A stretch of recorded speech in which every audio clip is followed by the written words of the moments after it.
Olá, este é o quarto exercício. Ele é inspirado no pavilhão desenhado pelo Shigeru Ban para Expo Hanover 2000. É este pavilhão feito de papelão que possui essa geometria que se assemelha a uma catenária e devido a isso ele possui uma performance estrutural excepcional. Então, a ideia é que, a partir de uma curva inicial, nós iremos espelhá-la, dividir cada curva em uma série de pontos, criar linhas conectando-as, encontrar o ponto médio das linhas e movê-los para cima, para então criar arcos e uma superfície.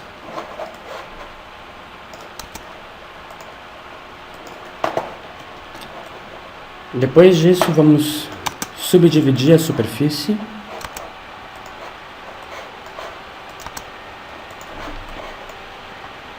e triangulá-la.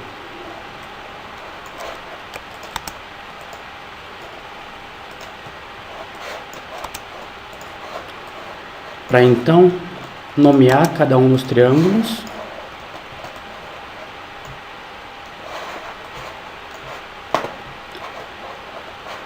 e colocá-los no plano XY com os devidos nomes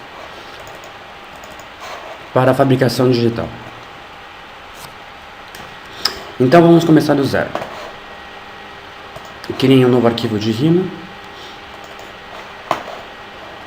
e um novo arquivo de Grasshopper.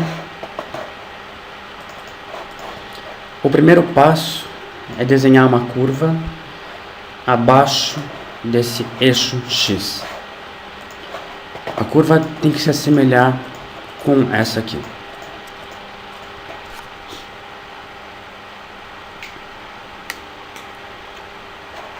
Então, eu vou trazer essa curva para o Grasshopper como curve, com um hexágono preto no fundo, e vou referenciar essa curva clicando com o botão direito em cima de curve e set one curve.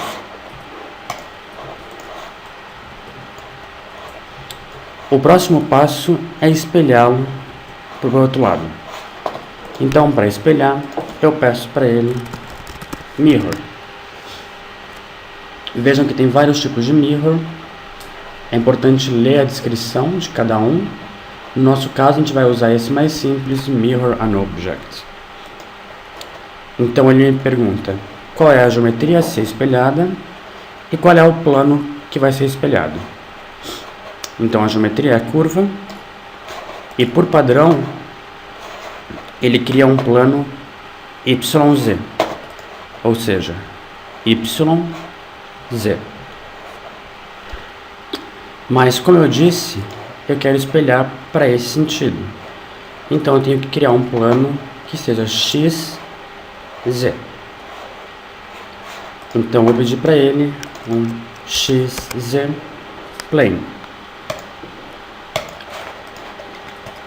Por padrão, ele vai criar esse plano no ponto 000, origem 000, e eu vou usar esse plano como plano para espelhar.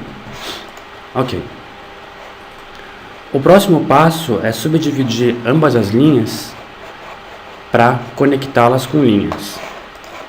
Então, como eu quero dividir essas curvas, eu vou pedir para ele divide curve. Se vocês quiserem colocar notas para se lembrarem depois ou para comunicar com seus colegas, aqui em Útil tem esse componente chamado Scribble, em que você pode clicar 2 vezes e colocar algum comentário.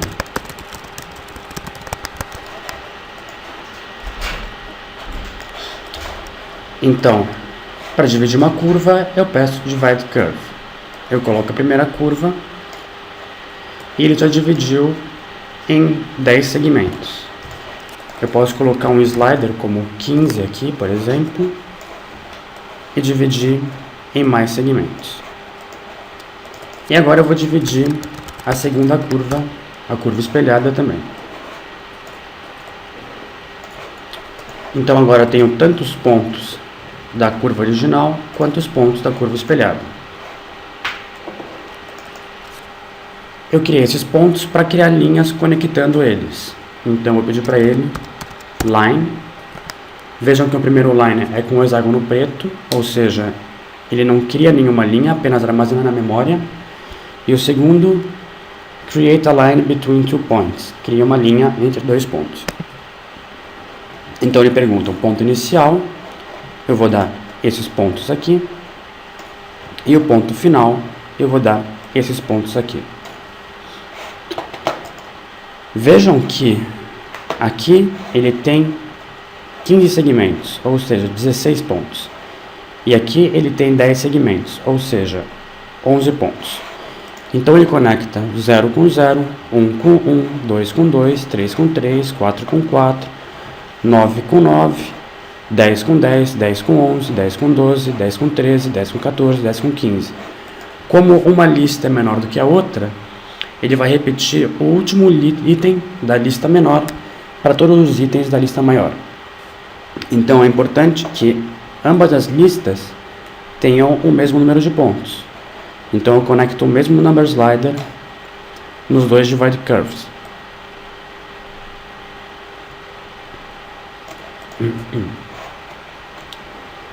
Ótimo.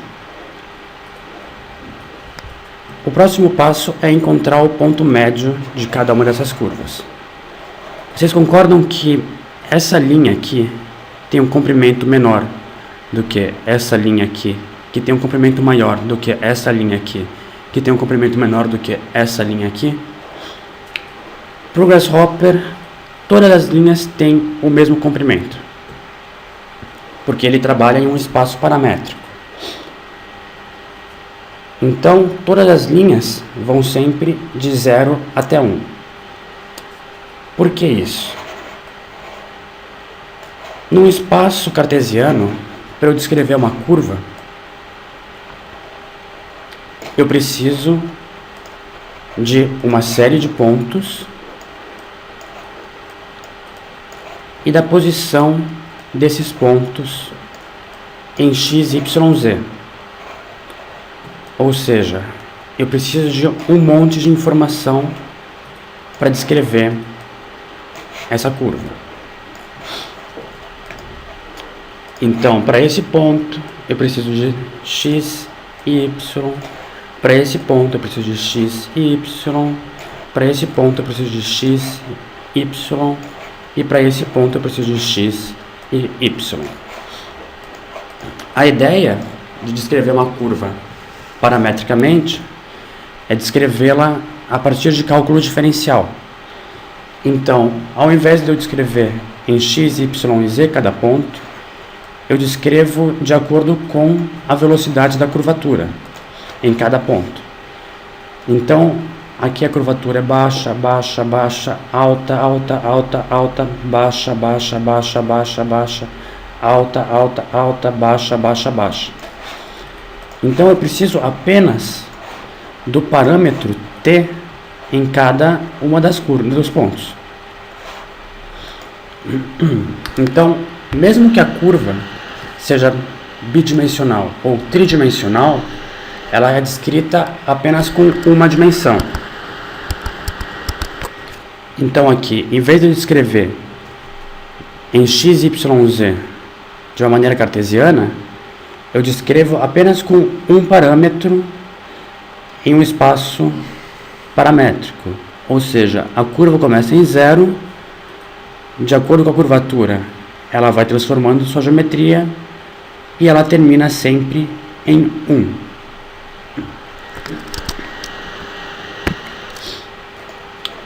Então, se todas as curvas vão de 0 a 1, eu preciso pegar apenas o ponto 0,5 de cada uma. Então, para pegar o ponto 0,5 de uma curva, eu preciso avaliar a curva. Eu peço para ele evaluate curve. Então ele me pergunta qual é a curva. Eu falo que é cada uma dessas linhas. E qual é o parâmetro? O parâmetro é o parâmetro t. E se eu quero a metade, eu peço 0,5.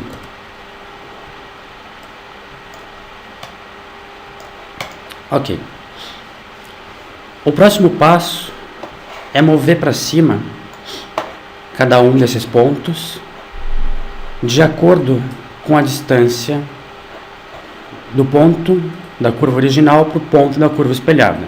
Então, esse ponto aqui vai subir de acordo com essa distância. Esse ponto aqui vai subir de acordo com a distância entre esse ponto e esse ponto. Esse ponto aqui vai subir de acordo com a distância entre esse ponto e esse ponto. Então, eu vou pedir para ele move.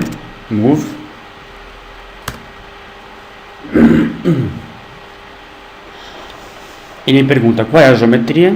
Eu falo que são os pontos. Por padrão, ele já move para cima 10 unidades. Mas eu quero controlar isso parametricamente. Então, eu vou falar que o movimento é no eixo Z. Então, eu crio um vetor em Z, unit Z. E ele quer saber a amplitude do vetor. Por padrão é 1, mas no caso a amplitude vai ser a distância desse ponto para esse ponto, desse ponto para esse ponto. Ou seja, vai ser o comprimento de cada uma dessas linhas. Então eu peço para ele length. Mede o comprimento de uma linha. Então, essa aqui é a linha. São todas as linhas. E ele transforma a curva em um número, que é o comprimento. Então agora, cada ponto foi movido para cima de acordo com o comprimento de sua respectiva linha. Por fim, é necessário criar cada um dos arcos para fazer o loft. Eu possuo diversas estratégias para criar arcos. Eu posso digitar arc e há diversas. No nosso caso, como nós temos o ponto inicial de cada um dos arcos, um ponto inscrito em cada um dos arcos e o ponto final de cada um dos arcos, nós temos 3 pontos, a gente pode usar esse arc 3 points. Create an arc through 3 points. Cria um arco através de 3 pontos. Então eu tenho o ponto original do divide curve, o ponto no meio do move e o ponto final do outro divide curve. Então ele me pergunta qual é o ponto A, o ponto original, o ponto B, o ponto no interior do arco e o ponto C, o ponto no final do arco. Então o divide curve vai no A, o move vai no B e o outro divide curve vai no C.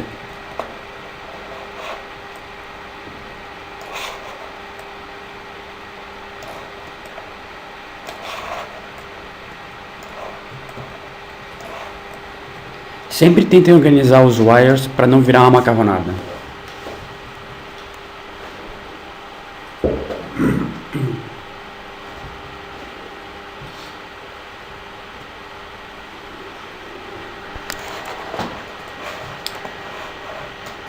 Agora vejam que os arcos não se assemelham ao pavilhão do Shigeru-ban. Eles têm essas barrigas para fora.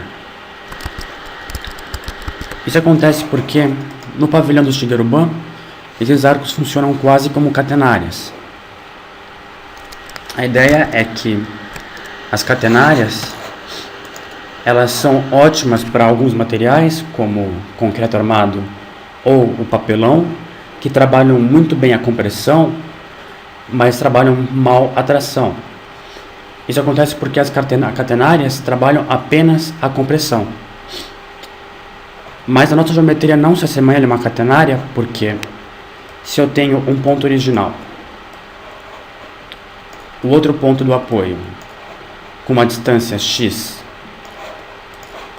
e eu movo o ponto médio também com uma distância x,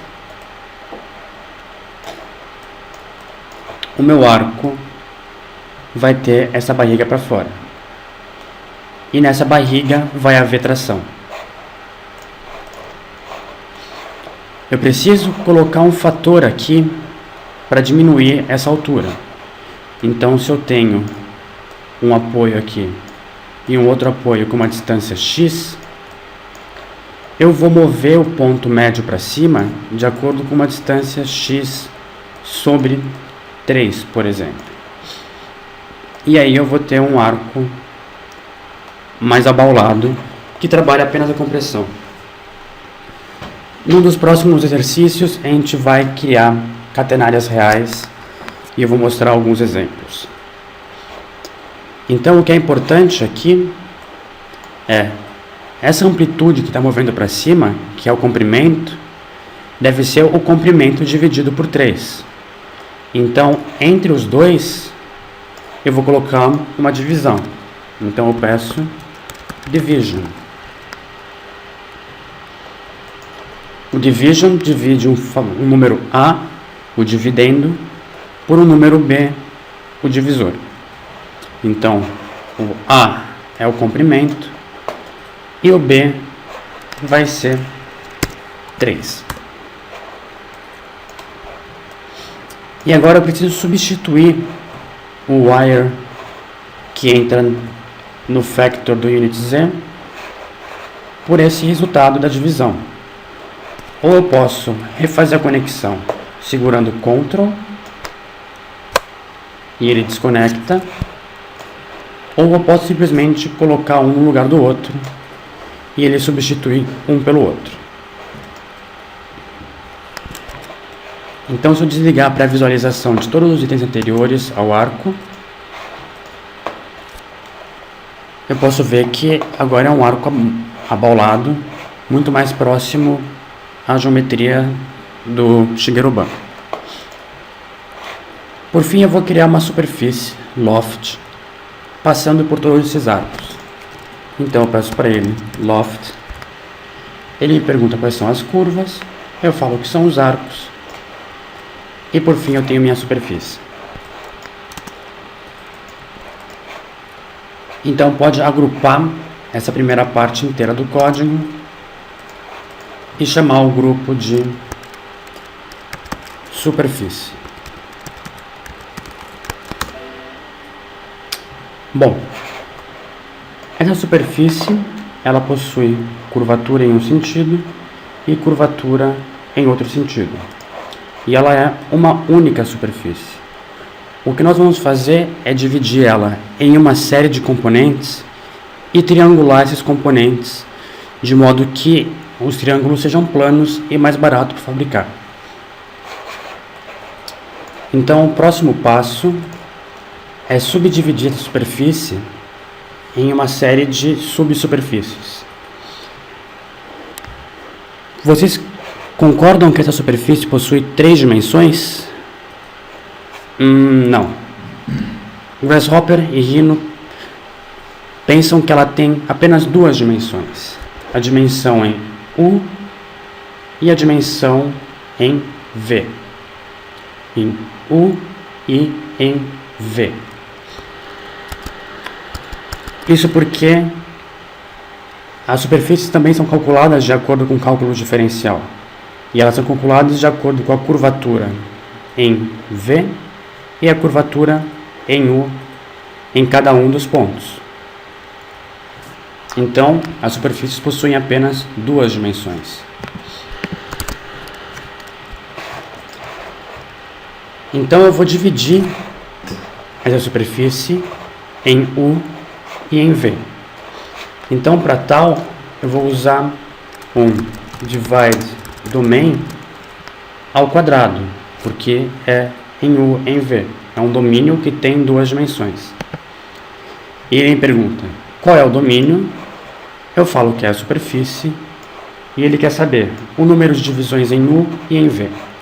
Eu posso colocar 12 e 14, por exemplo.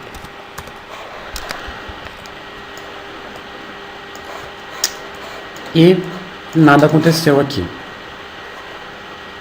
Isso porque esse divide domain ao quadrado está cinza, ao contrário desse loft que está branco. Lembre-se que o cinza significa que não está mostrando nada na tela e o branco significa que está mostrando algo na tela do Rhino.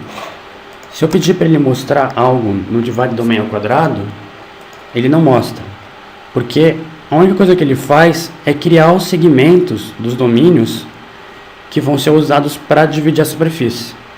Agora que eu tenho os domínios e a superfície, eu posso pedir para ele subdividir a superfície com um comando chamado isotrim. Extract a isoparametric subset of a surface. Então ele pergunta, qual é a superfície? Eu falo que é o loft. Qual é o domain? Eu falo que é o que sai do divide domain. E agora eu tenho as subdivisões. E vejam que a geometria aqui está meio malhada. Isso acontece porque tem duas superfícies sobrepostas, que é o loft original e o isotrim. Eu preciso desligar o loft original, a pré-visualização dele, para visualizar apenas o isotrim.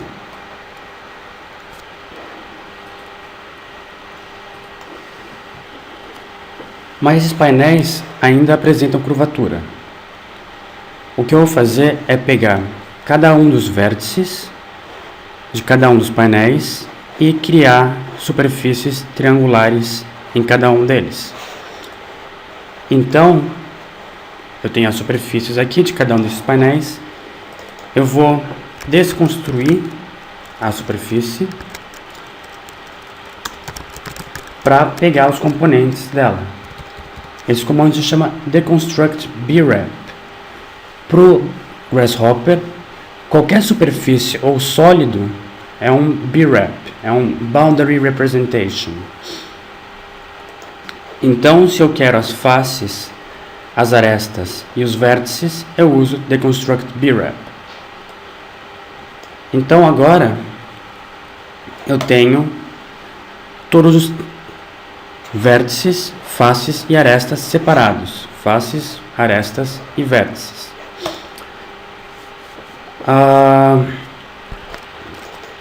Agora, este é o momento mais importante para entender Grasshopper. Se você entender essa lógica, está tudo resolvido, você não precisa mais assistir curso nenhum, é só começar a utilizar. Reparem neste detalhe. Não precisa acompanhar o que eu estou fazendo agora, apenas assista. Vocês veem que esse wire aqui é fino, esse wire aqui é mais grosso e esse wire aqui é mais grosso e tracejado. O que isso significa? Se eu olhar o que sai do loft, é apenas um item em uma lista.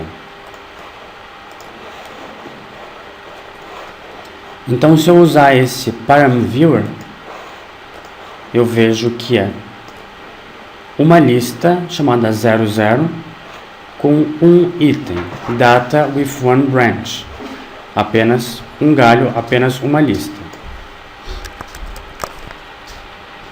Ou seja, se eu olhar a árvore de dados, eu tenho apenas um galho só.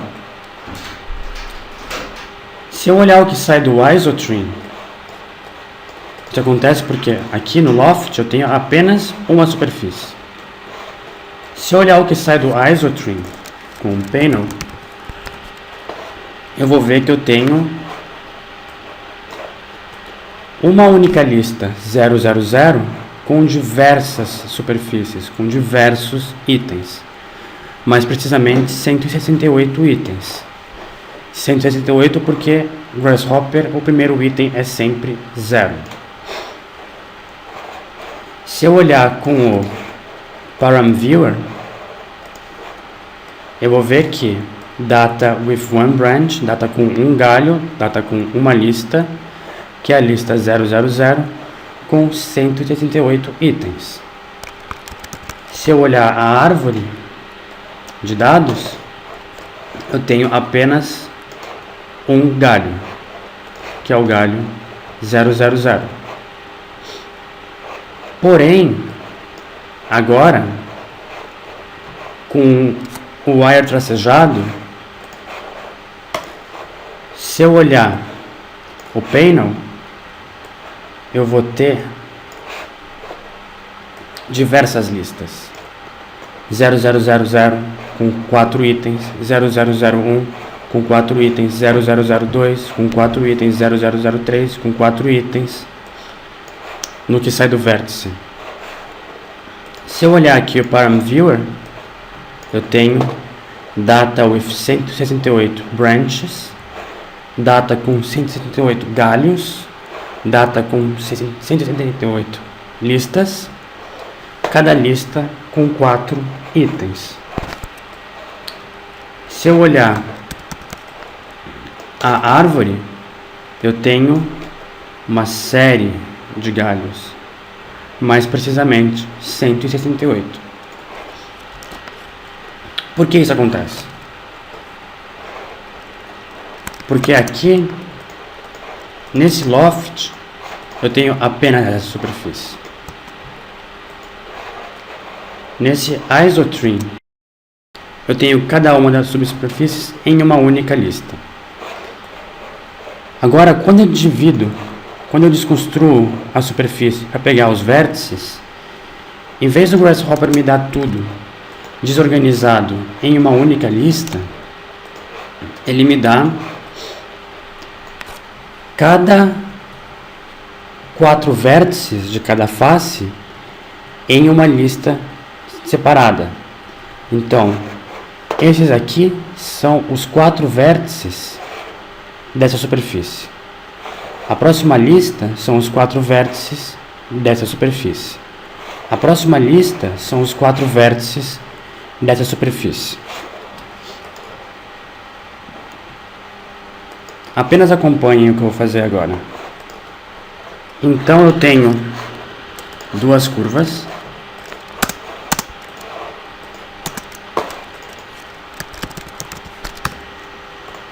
Se eu falar set one curve e pegar essa, eu vou ver que o meu wire é fininho, porque eu tenho apenas uma curva em uma lista. No Param Viewer, eu tenho data with one branch, que é o branch 0 com um item. E se eu olhar a árvore, eu tenho apenas um galho. Se eu pegar o mesmo curve e falar set multiple curves e pegar essa curva e essa curva, vejam que o meu wire é mais grosso agora, porque eu tenho 2 itens em uma lista. Eu tenho data with one branch, uma única lista, com 2 itens, ou seja, um único galho com 2 itens. Se eu pedir para ele dividir essas curvas em pontos, divide curve,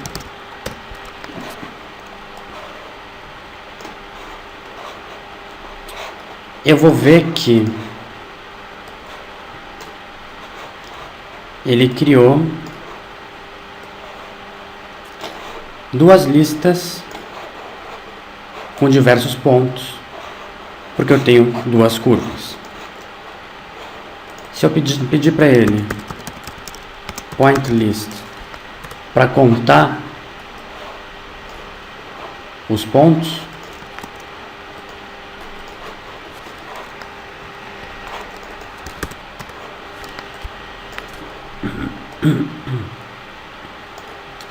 vejam que eu tenho ponto 0, 1, 2, 3, 4, 5, 6, 7, 8, 9, 10 de uma lista e ponto 0, 1, 2, 3, 4, 5, 6, 7, 8, 9, 10 de outra lista. Para que isso serve? Para que serve manter as informações organizadas em listas? O que acontece é que se eu pedir uma operação, por exemplo, uma polyline,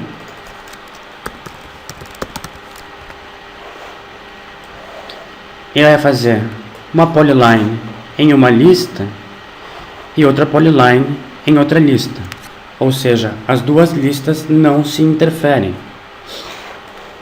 Se eu olhar aqui o Param Viewer, eu tenho as duas listas separadas. Então ele cria uma polyline para essa lista e uma polyline para essa lista. Se, por exemplo, eu pegar e colocar todos os itens na mesma lista, usando um comando chamado flatten, ou simplesmente vindo aqui em points, clicando com o botão direito e falando flatten, vejam que os wires viram esse wire mais espesso. Vejam que todos os pontos passaram a ficar na mesma lista. Vejam que a ordem virou 0, 1, 2, 3, 4, 5, 6, 7, 8, 9, 10, 11, 12, 13, 14, 15, 16, 17, 18, 19, 20, 21. E que esse polyline é apenas um único polyline que passa por todos os pontos. E se eu olhar data with one branch, 22 itens, 22 pontos. Agora eu posso fazer também o oposto. Em vez de pegar todos os itens e colocar na mesma lista, eu posso pegar cada um dos itens e colocar em sua própria lista. O que é o contrário de flatten, é graft. Agora, cada item possui a sua própria lista. Então, cada item é o item 0 da sua própria lista. É impossível fazer uma polyline, porque ele vai falar insufficient points for a polyline, não há pontos suficientes para uma polyline, obviamente porque só um ponto por lista. E se eu olhar aqui, ele criou data with 22 branches, informações com apenas com 22 galhos, 22 listas, que é cada uma das listas com apenas um ponto. Essas listas servem apenas para como organizar as informações. E isso é essencial. Por exemplo, o Excel pode representar listas com duas dimensões: as colunas e as linhas. Então eu posso ter a lista A com letras A, B, C, D, e a lista B com números 1, 2, 3, 4. Quando eu faço flatten, é como se eu pegasse as duas listas e colocasse uma abaixo da outra. A, B, C, D, 1, 2, 3, 4. Quando eu faço graft, é como se eu pegasse cada uma das listas dos itens e desse sua própria lista para eles. São apenas diferentes maneiras de organizar a informação para diferentes motivos. Por exemplo, se eu quero ir no supermercado e eu pergunto para 3 pessoas ABC. Uma quer 3 pães, a outra quer 2 pacotes de manteiga e a última, e por fim, 4 cervejas. A segunda, 1 pão, 1 pacote, 2 cervejas. A terceira, 4 pães, 3 pacotes e 1 cerveja. Quando eu vou no supermercado, não me interessa ter as informações separadas por pessoas. Me interessa que eu tenho que comprar 8 pães, 6 pacotes e 7 cervejas. Mas quando eu volto no supermercado e vou distribuir novamente, é importante ter todas as informações organizadas. É como se eu tivesse dado flatten aqui, para ter todos os itens em uma lista, outro flatten aqui, todos os itens em uma lista, e outro flatten aqui, todos os itens em uma lista. E quando eu volto do supermercado, me interessa as listas organizadas de novo. Ou, por exemplo, aqui na planta do Leblon de Ipanema, eu posso dizer que eu tenho a lista 0, que é essa rua, com o item 0 na lista 0, item 1 da lista 0, item 2 da lista 0, item 3 da lista 0, item 4 da lista 0, item 5 da lista 0, item 6 da lista 0, item 7 da lista 0. Eu tenho a lista 1, que é essa outra rua, item 0 da lista 1, item 1 da lista 1, item 2 da lista 1, item 3 da lista 1. Se eu dou flatten nisso, eu tenho item 0, 1, 2, 3, 4, 5, 6, 7, 8, 9, 10, 11, 12. Se eu dou graft nisso, eu tenho item 0, item 0, item 0, item 0, item 0, item 0, item 0, item 0. Ok. Voltando ao nosso pavilhão, o que isso significa? Que a lista 0 são os pontos nessa superfície. E que o item 0 da lista 0 é esse ponto, o item 1 da lista 0 é esse ponto, o item 2 da lista 0 é esse ponto, e o item 3 da lista 0 é esse ponto. Deixa eu fazer um rápido croquis aqui. Digamos que nós temos essa superfície,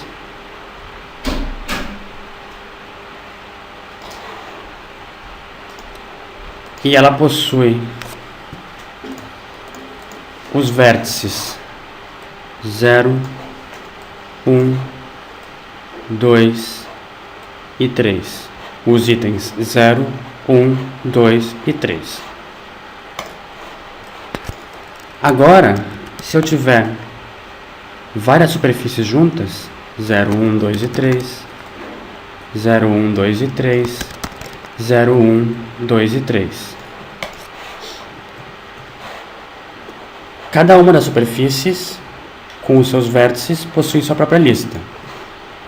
Então, essa aqui é a lista 0. Essa aqui é a lista 1. Essa aqui é a lista 3. E essa aqui é a lista 2. Isso significa que se eu quiser pegar esse ponto aqui, eu preciso falar que eu quero o item 1 da lista 0. Se eu quiser pegar esse ponto aqui, significa que eu quero o item 2 da lista 1. Se eu quiser pegar todos os pontos 0, significa que eu quero pegar apenas os itens 0.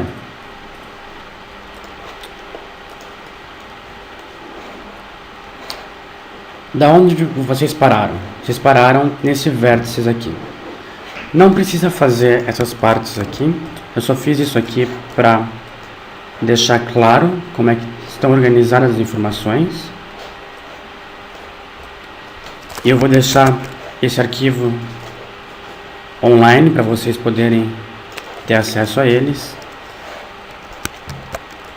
Só por motivos de organização, eu puxei esse point com hexágono preto da saída do vértices. Então, também por motivos organizacionais, vamos agrupar essa parte toda e chamar de vértices. Vejam que se eu dar um zoom aqui, eu tenho o nome do grupo. Então, para pegar os itens 0, 0 desse, 0 desse, 0 desse, 0 desse, eu vou pedir para ele list item. Ele me pergunta qual é a lista, eu falo que são todas essas listas, e ele me pergunta o índice, ou seja, qual é o item. Eu vou falar que é 0.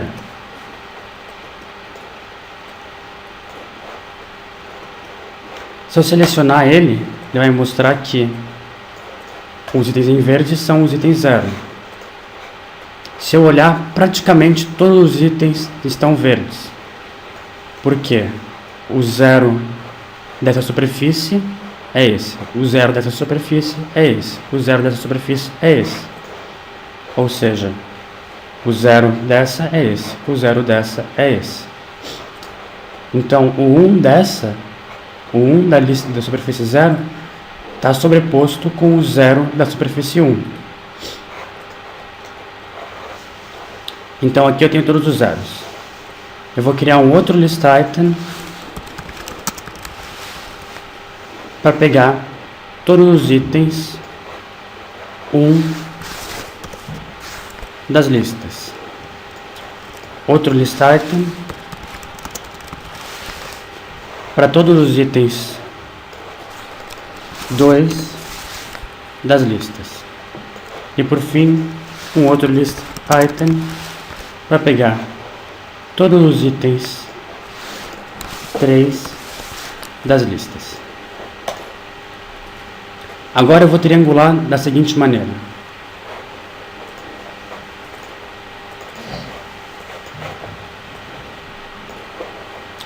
Eu vou ligar o item 0 com o item 1, o 1 com o 2 e o 2 com o 0. Como estão todos organizados em listas separadas, ele vai fazer isso automaticamente em cada uma das superfícies. Então eu vou criar superfícies a partir desses vértices. Eu tenho diversas maneiras de criar superfícies. Se eu for aqui na aba Surface e em Freeform, eu posso ver quais são essas maneiras. Uma delas é 4-point surface. Eu crio as superfícies a partir dos vértices.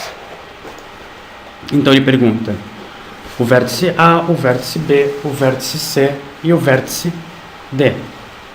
Então eu vou falar que o vértice A é o 0, o vértice B é o 1 e o vértice C é o 2. E o vértice D eu vou deixar vazio, pois eu quero triângulos e não quadrados. Então, se eu desligar a pré-visualização de tudo que é anterior, eu vou ver que eu tenho os triângulos aqui. E apenas metade dos triângulos. Porque eu criei apenas os triângulos que passam por 0, 1 e 2. E não os outros triângulos que passam por 0, 2 e 3.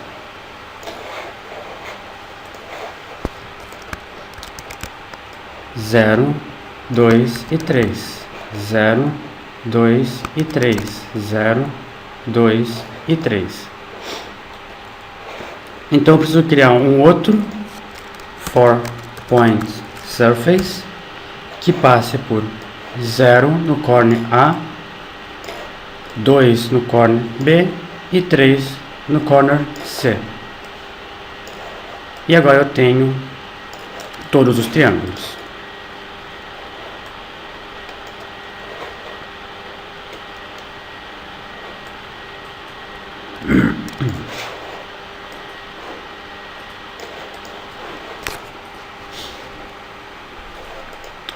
Bom,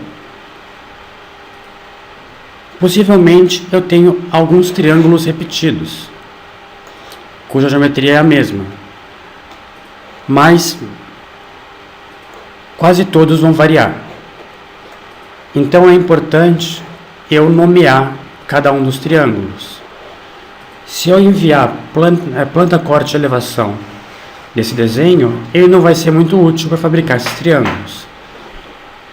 É mais importante eu ter um diagrama de montagem com o nome de cada um dos triângulos do que, de fato, planta, corte, elevação, desenhos técnicos habituais. Então eu vou nomear cada um dos triângulos. Eu vou colocar as duas listas de triângulos em um único componente. Como os triângulos são superfícies, eu vou criar um surface de hexágono preto. E eu vou colocar esses triângulos e esses triângulos. Se eu não segurar o Shift, eu vou substituir um por outro. Se eu segurar o Shift, eu consigo colocar ambos no mesmo input. Então eu vou criar aqui um grupo chamado triângulos e eu vou nomeá-los. Eu vou usar um text tag. Primeira coisa que o text tag quer é a localização do texto. Então eu vou pegar e encontrar um ponto dentro de cada um dos triângulos. Para encontrar o ponto dentro de uma curva, eu usei Evaluate Curve. Para encontrar o ponto dentro de uma superfície, eu vou usar um Evaluate Surface.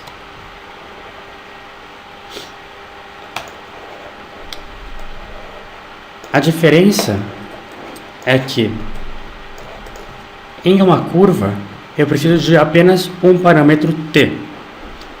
Em uma superfície eu preciso do parâmetro u e do parâmetro v. Então, ao invés de usar um number slider comum, eu vou usar um componente chamado MD slider, ou seja, multidimensional slider, onde eu tenho o u e o v. E vou colocar esse componente no Evaluate Surface. Assim como as curvas vão sempre de 0 até 1, os endereços u e v também vão sempre de 0 até 1 em u e de 0 até 1 em v em um espaço paramétrico.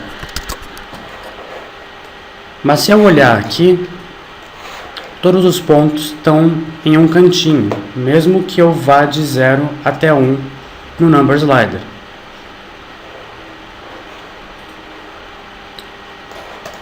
Isso é porque, neste momento, ele está avaliando a superfície em um espaço métrico, um espaço cartesiano e não paramétrico. Eu preciso clicar em cima de Surface com o botão direito e falar para ele Reparameterize. Agora, ele está em um espaço paramétrico. E se eu passar de 0.5, eu vou ver que os pontos estão saindo das superfícies. Isso acontece porque as superfícies paramétricas, elas sempre são quadrados, de 0 em u até 0 até 1 em u e de 0 em v até u em v, até 0 em v, 1 em v. Então, aqui eu tenho u e aqui eu tenho v. 0, 1, 0, 1.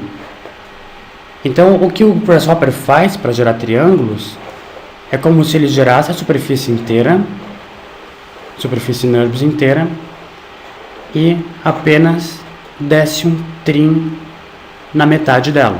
Então eu tenho apenas metade da superfície. Porém, se eu avaliar a superfície, ele vai considerar a superfície NURBS inteira. Então, para eu achar o ponto médio, é algo em torno de 0,5 e 0,3. Mas vocês podem brincar para encontrar o melhor ponto para vocês. Ótimo. Eu tenho agora a posição dos textos. Agora eu preciso criar o conteúdo dos textos. Eu preciso criar uma lista de números, ou seja, uma série de números que vá de 0 até o último triângulo. Então, 0, 1, 2, 3, 4, 5, 6, 7, 8, 9, 10. Até algo em torno aqui de 140 e alguma coisa. Então, eu preciso criar um series. Então, o series pergunta qual é o primeiro item. Pode ser 0, não tem problema. De quanto em quanto cresce. Pode ser 1, ou seja, 0, 1, 2, 3, 4, 5, 6. E por fim, o count. Quantos números tem na série? Quantos triângulos eu tenho no modelo? Mas eu não tenho um comando chamado quantos triângulos eu tenho no modelo. O que eu posso fazer é o seguinte. Ele está aí falando que eu tenho 336 itens na lista de pontos. Eu posso perguntar quantos itens tem nessa lista. Eu posso perguntar qual é o comprimento da lista. Posso perguntar list length. Então ele pergunta qual é a lista. Eu falo que são os pontos. E o comprimento vai ser o número de pontos. E eu posso ligar no count. E por fim, o series pode entrar no text. Então, se eu desligar para a visualização do Evaluate Surface, eu posso ver que cada triângulo tem um número.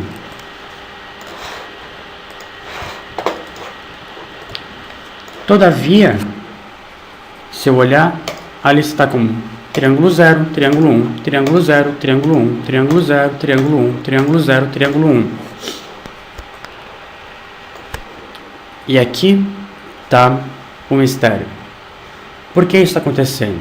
Por que ele está fazendo 0, 1, 0, 1, 0, 1, em vez de 0, 1, 2, 3, 4, 5, 6, 7? Isso acontece porque os triângulos estão em listas separadas. Então, há essa lista aqui com 2 triângulos, 0 e 1. Há essa lista aqui com 2 triângulos, 0 e 1. Há essa lista aqui com 2 triângulos, 0 e 1. Eu preciso colocar todos os triângulos na mesma lista. Se eu preciso colocar na mesma lista, eu uso o comando chamado flatten. Eu posso vir aqui nesse surface, clicar com o botão direito e falar flatten. Agora, cada triângulo tem um endereço único.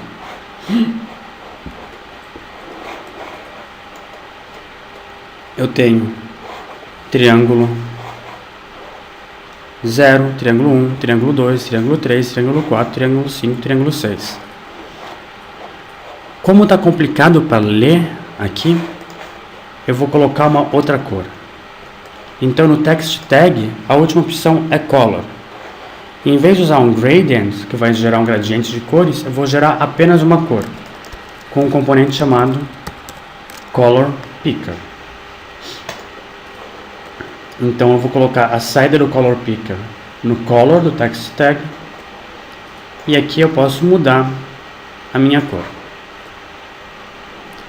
para algo que dê mais leitura.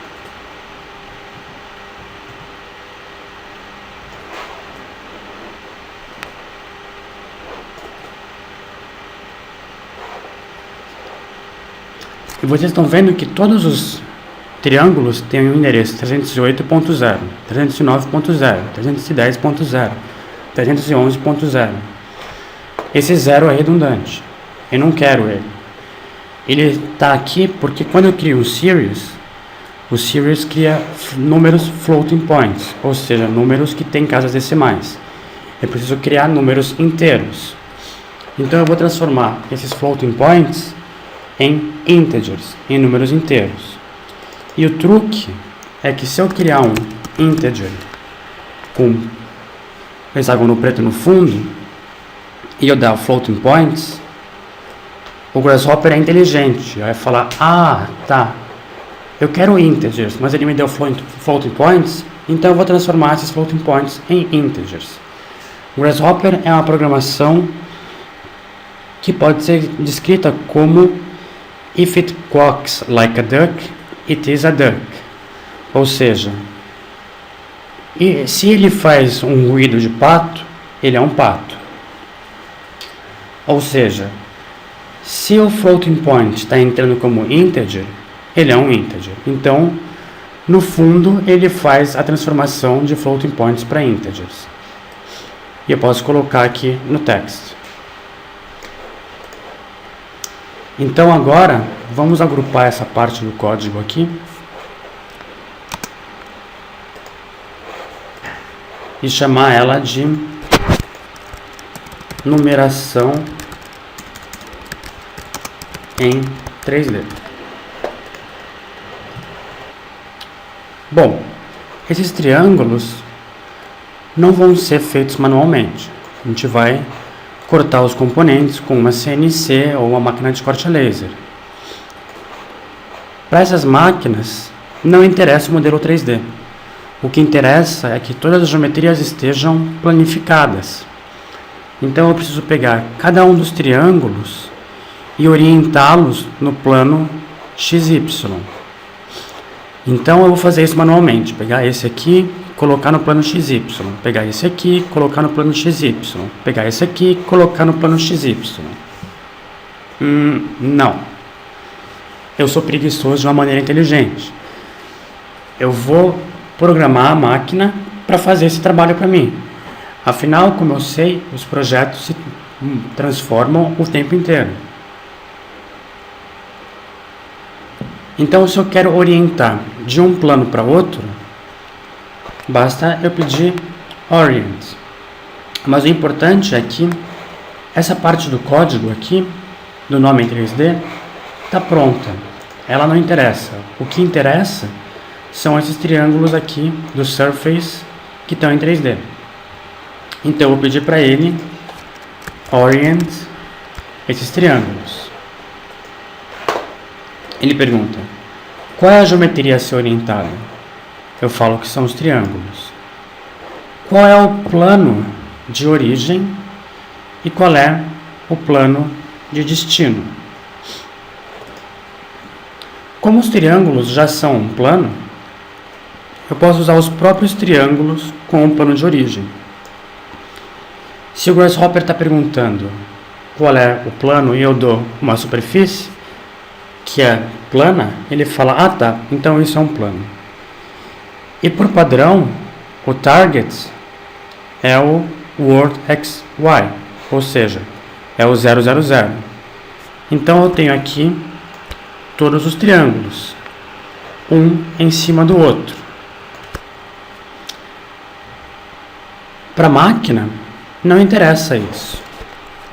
Para a máquina, ele vai apenas, se eu entregar o arquivo assim, ela vai apenas cortar todos os triângulos, um em cima do outro, e vai apenas desperdiçar tempo e material. Eu preciso colocar um triângulo ao lado do outro. Então eu vou mover os triângulos para o lado. Então, se eu quero mover os triângulos para o lado, eu peço para ele move. Ele me pergunta, o que eu quero mover? Eu falo que são os triângulos. E qual movimento eu quero fazer? Eu falo que é no eixo X. Então eu coloco um vetor X, um unit X. E ele me pergunta, qual é a amplitude do vetor? Então, cada triângulo tem que mover um valor diferente. Se todos moverem o mesmo valor, eu apenas vou colocar todos sobrepostos em outra posição. Então, se cada triângulo tem que mover um valor diferente, eu tenho que criar uma série de valores. Então eu tenho que criar um series. O start pode ser 0, não tem problema, o primeiro triângulo não se move. O step, eu vou ter que colocar um valor manualmente. Então, olhando aqui na minha tela, eu acho que no meu caso vai ser algo como 30. Em cada um de vocês vai variar. Então, eu vou colocar 30 no meu. E por fim, o count é o número de triângulos. Como eu não posso perguntar qual é o número de triângulos, eu posso perguntar qual é o número de itens numa lista. Ou seja, qual é o comprimento da lista. Ou seja, qual é o list length. Então eu coloco todas as superfícies da lista e ele me dá um número 336, ou seja, tem 336 itens nessa lista. Então eu conecto o length no count e por fim o que sai do series no unit_x. Então agora eu estou vendo todos os triângulos lado a lado. E aqui todos os triângulos sobrepostos. Isso é porque eu não desliguei a pré-visualização do Orient. Se eu desligar a pré-visualização do Orient, eu vejo apenas os triângulos movidos. Ótimo. Eu vou criar um grupo chamado orientar e mover triângulos.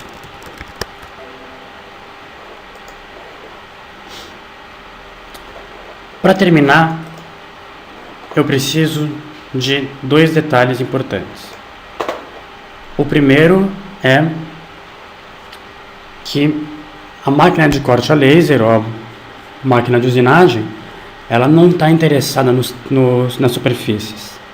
Ela está interessada apenas nas arestas. Então eu preciso extrair as arestas desses triângulos. Para tal, eu vou pedir para ele BWrap Wireframe, ou seja, ele extrai as curvas de um BWrap. Então eu dou os triângulos movidos e ele me dá cada uma das curvas. Se eu olhar, eu estou dando 336 itens em uma lista e ele está extraindo 1008 itens em 336 listas, cada uma com 3 itens. Por quê? Se eu dar bake, eu vou ver que essas linhas não estão juntas, elas estão separadas. Eu preciso transformá-las em uma polyline. Então, eu vou pedir para ele juntar as curvas. Por que que isso é importante? Para a máquina de laser é importante porque há o risco dela cortar essa linha, depois essa, depois essa, depois essa, depois essa, depois essa. No final a geometria vai ser a mesma, mas eu vou desperdiçar muito mais tempo porque a máquina vai ter que se deslocar muito mais. Agora, para a usinagem CNC é ainda mais importante porque a fresa precisa saber se ela vai passar nesse lado da linha, ou seja, por fora do triângulo, ou desse lado da linha, ou seja, por dentro do triângulo. Então eu preciso da geometria fechada para ela saber se é por dentro ou por fora. Então, essa aqui é as geometrias que eu vou dar bake para fabricar. E o outro ponto importante é que eu tenho que nomear novamente esses triângulos. Senão vai virar um quebra-cabeça. Eu posso refazer todo esse código aqui, ou simplesmente eu posso selecionar ele. Como eu sou preguiçoso, eu dou Ctrl C, Ctrl V e eu substituo o que entra no Evaluate Surface pelo que sai desse Move. E agora eu tenho todos os textos. Porém, esses textos, eles não têm dimensão. Se eu dou zoom in ou dou zoom out, ele mantém a mesma dimensão na minha tela, mas em relação ao triângulo, ele muda o seu tamanho. Eu preciso usar um outro tipo de text tag. Um text tag tridimensional. Um comando chamado text tag 3D. Ele quer saber a localização, o texto, a dimensão, a cor e como ele está justificado em relação ao ponto. Eu posso vir aqui e buscar esses wires, ou eu posso simplesmente segurar Ctrl Shift e usurpar desse text tag o wire e colocar no text tag 3D. Segurar Ctrl Shift e usurpar de um e colocar no outro. Segurar Ctrl Shift e roubar de um e colocar no outro. E agora o importante é que nesse text tag 3D eu vou colocar o valor da dimensão. Por exemplo, no meu caso, eu acredito que 3 seja uma dimensão boa. Ou não, está muito grande. Eu vou usar 2, por exemplo. E a justificativa, eu posso clicar com o botão direito e falar que eu quero middle center. Ou seja, ele vai colocar bem no meio do ponto. Então, o que é interessante aqui é que eu tenho o meu modelo 3D com as informações de fabricação de cada um dos triângulos no plano e a geometria em 3D para extração de toda a documentação, renderização ou impressão 3D ou o que for. Se eu mudar qualquer parâmetro, por exemplo, o quanto é abaulado o arco, automaticamente todos os triângulos a serem fabricados, toda a documentação é atualizada. Se eu pegar aquela curva original e alterá-la, automaticamente todos os triângulos são atualizados. Se eu pegar o número de divisões em U e em V e alterá-lo, automaticamente todos os triângulos são atualizados. Qual é a minha intenção com isso? Usualmente, o designer utiliza um pouco do seu tempo para fazer o seu partido, para conceber conceitualmente seu design, e daí ele faz algumas experimentações e fala, não, é isso, bate o martelo e vai à próxima fase. Na próxima fase ele passa a se aproximar mais das dimensões reais, passa a ter noção de como vai ser construído, começa a produzir documentações mais precisas, até que ele bate o martelo e vai à próxima fase, em que ele começa a produzir a documentação dos desenhos técnicos que vão de fato produzir o objeto, para por fim começar a construí-lo. Então, a possibilidade de alterar o projeto vai diminuindo de acordo com que o projeto avance. E o custo de fazer alterações vai aumentando de acordo com o avanço do projeto. E o esforço, o quanto tempo e trabalho a gente gasta, está mais em produzir a documentação final do que em conceber o design. Produzir a documentação final não exige tanta inteligência, não exige tanto conhecimento de design e arquitetura, enquanto a fase inicial de concepção é onde mais interessa esse conhecimento. Com a computação, a ideia é que o custo da alteração do projeto se mantenha estável até o final e que eu gaste mais esforço concebendo o design e as regras do design e escrevendo as regras do que produzindo documentação, porque quem vai produzir a documentação é a máquina. Se eu estou com os desenhos técnicos finais praticamente prontos e é tudo um algoritmo, se eu altero qualquer parâmetro, os desenhos técnicos são gerados automaticamente pela máquina.